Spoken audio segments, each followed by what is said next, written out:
Chapter 10:27. As the forklift got closer and closer, Alex asked the people around to make an open space, and waved at the forklift driver. "Come on, put him here."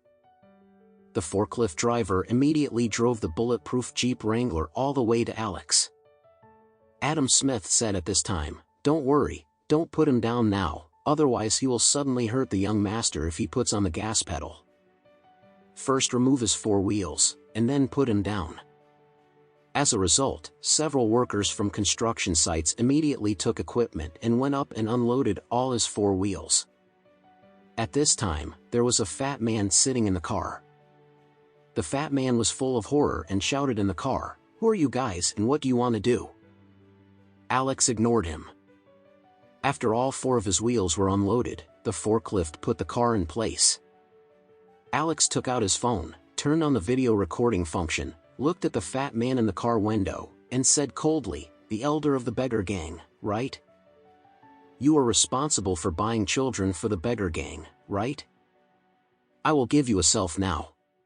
If you don't grasp the opportunity to walk down, you are at your own risk." The fat man looked at him with trepidation, and blurted out, "Who are you? I have never seen you before. We can't have any hatred, what's the resentment?" Alex lifted Mendez up, pointed at him, and asked the fat man, "Do you know this person? Have you told him that you want to take over 10 orphans from him?" The fat man's face instantly turned pale. Immediately, he glared at Mendez and cursed, "Mendez, you fking dare to sell me." Mendez was also full of anger with nowhere to vent, staring at him, hysterically cursing, "You bastard, if it weren't for you, I wouldn't be able to walk this way. You fking killed our family." Alex looked at the fat man again and asked in a cold voice, "I will ask you one last time, will I not come down?" The fat man didn't dare to get off after being killed, at least he could find a sense of security in the car. Seeing that he was indifferent, Alex said to Adam Smith, "Are there electric welding equipment in these construction vehicles?" Adam Smith immediately asked through the walkie-talkie, "Whose car has an electric welding machine?" A voice came from the walkie-talkie, "Mr. Smith, I have a set of welding equipment and inverters in my car, just for mobile welding."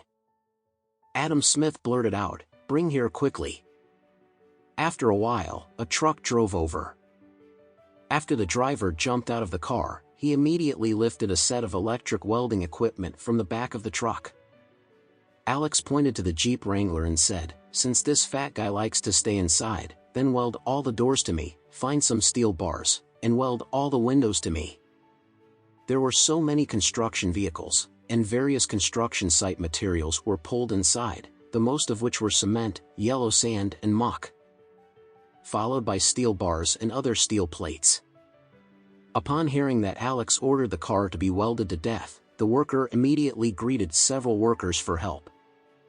Then, many people carried various steel bars and the steel plates ran over quickly. When the fat man in the car saw the battle, his soul was frightened. He asked hoarsely, "What are you going to do? I have no grudges against you, why are you doing this to me?" Alex sneered, "You kidnap and sell children, everyone will be punishable. To do this kind of conscience business, you must have enough psychological preparation." After that, he roared, "Sold on me." Several workers immediately got busy. First, all the doors of this Jeep Wrangler were welded to death, and then all the windows of this Jeep Wrangler were welded into cages with various steel plates. The fat man became more and more frightened inside, and his whole person almost collapsed. He had already felt something subconsciously, but at this moment, deep down in his heart, he was still deceiving himself and couldn't believe it.